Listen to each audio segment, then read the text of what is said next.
Ulala, seger banget ya guys, ijo royo-royo. Ini dia guys, Green in Jar, salah satu konsep terarium karya anak bangsa. Kenalin sang kreatornya nih guys, namanya Kak Arfi. Di tangan Kak Arfi, berbagai macam bentuk toples disulap menjadi terarium dengan konsep yang super duper keren. Pada dasarnya, terarium adalah media atau wadah yang terbuat dari kaca atau plastik transparan yang berisi tanaman. Peruntukannya macam-macam guys, mulai dari penelitian, metode bercocok tanam, maupun dekorasi atau sekedar hiasan. Terarium banyak sekali jenisnya ya guys. Salah satunya yaitu terarium tertutup seperti ini. Terarium tertutup adalah terarium dengan kondisi tertutup rapat pada semua bagian. Tujuannya untuk membuat biosfer yang unik. Jenis terarium tertutup adalah terarium paling sulit untuk dibuat dan dirawat. Ada beberapa faktor yang harus menjadi perhatian khusus, mulai dari perairan, pencahayaan, dan material yang digunakan. Ketertarikan Kak Arfi dengan terarium tertutup dimulai sejak tahun 2015 lalu guys. Untuk tema yang banyak dipilih yaitu nature. Oh ya guys, terarium yang diproduksi Kak Arfi ini, khusus terarium ini tertutup dengan konsep toples dan bisa dibawa kemana-mana. Dalam proses pembuatan terarium tertutup, selain dibutuhkan sejumlah bahan, juga butuh keterampilan khusus dalam rangkai tema. Prosesnya dimulai dengan menyiapkan media kaca seperti toples, kemudian bebatuan tanah, karbon aktif, arang, lumut, dan tanaman. Untuk jenis tanaman yang dipilih, yaitu pakis-pakisan guys. Tumbuhan pakis tersebar di seluruh bagian dunia, kecuali daerah bersalju abadi dan lautan. Kalau kata Kak Arfi sih, untuk terarium tertutup, intinya memang butuh tanaman yang tahan dengan kelembaban tinggi. Jenis tumbuhan untuk terarium tertutup biasanya kita lihat dari tanaman yang itu tahan akan kelembaban tinggi. Jadi kebalikannya dari terarium terbuka ini.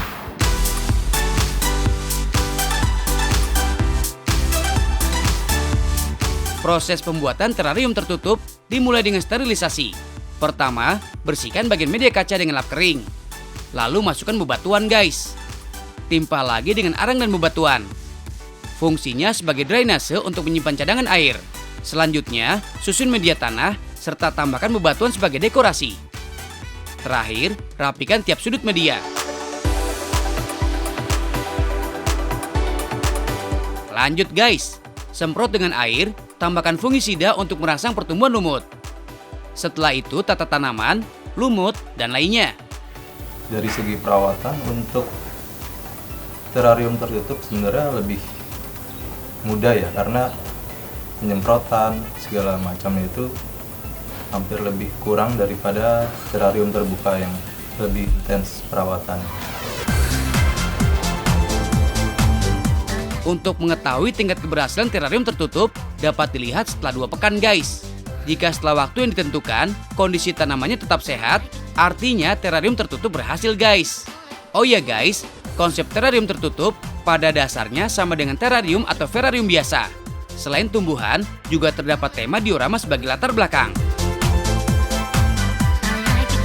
Penempatan terarium tertutup paling ideal di tempat pada suhu 22 hingga 26 derajat Celcius. Dan yang paling penting, nggak boleh terkena sinar matahari langsung. For your info nih guys, ada 2 istilah yang dikenal dalam pembuatan terarium tertutup, yaitu aklimasi dan adaptasi. Aklimasi adalah penyesuaian suhu, sedangkan adaptasi adalah pertumbuhan tanaman dengan baik. Guys, berdasarkan sejarah, terarium pertama kali diperkenalkan di Inggris. Diawali dengan rumah kaca mini di kerajaan Inggris dan kaum elit bangsawan. Kemudian, terarium menjadi terkenal di seluruh dunia, termasuk di Indonesia. Perawatan terarium tertutup terbilang mudah guys. Pertama, bersihin bagian kaca dengan lap dan kuas. Fungsinya untuk menghilangkan embun ataupun kotoran guys. Kedua, semprot tanaman. Setidaknya 5 kali sehari agar menjaga kesuburan. Terarium tertutup ini bisa bertahan hingga beberapa tahun lamanya guys. Untuk satu set terarium tertutup dibanderol mulai dari Rp120.000. Itu buat terarium yang biasa. Kalau yang nggak biasa, puluhan juta aja guys.